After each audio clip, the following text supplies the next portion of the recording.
Welcome to my channel. मी सुवर्णा कोरे। आज मी बनवत आहे खमंग खुसखुशीत अशी कोबीची वडी। त्यासाठी मी कोबी किसणीवरती किसून घेतला। त्याच्यामध्ये 2 चमचे मिरची पेस्ट घातली। तुमच्या आवडीनुसार तुम्ही कमी जास्त तिखट करू शकता।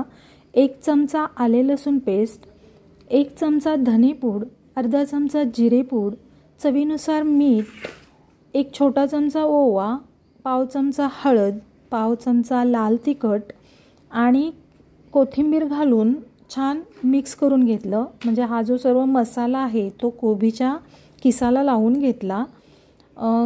याच्यामध्ये पाणी घालायची अजिबात गरज पडत नाही, कारण जेव्हा कोबीच्या किसामध्ये आपण मीठ घालतो त्यावेळेला त्याला पाणी सुटतं आणि त्यामध्ये बसेल इतकंच आपल्याला बेसन पीठ त्यामध्ये घालायचं आहे।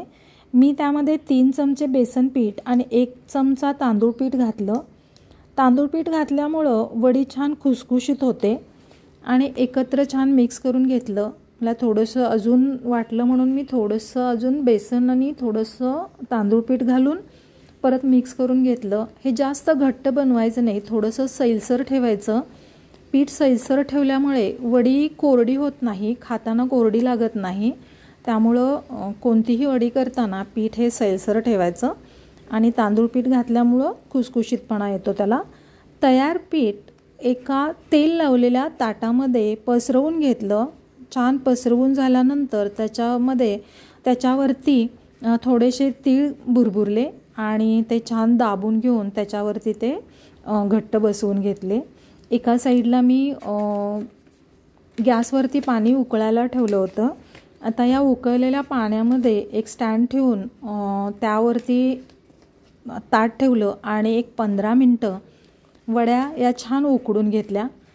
थंड झाल्यानंतर आपल्या हव्या त्या आकारात वड्या कट करून घ्यायच्या आणि गरम तेलामध्ये तळून घ्यायच्या।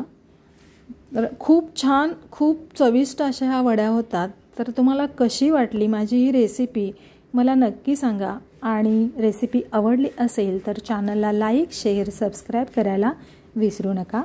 रेसिपी पाहिली त्याबद्दल धन्यवाद। भेटूया परत एकदा अशाच नवीन रेसिपी बरोबर। तोपर्यंत बाय बाय।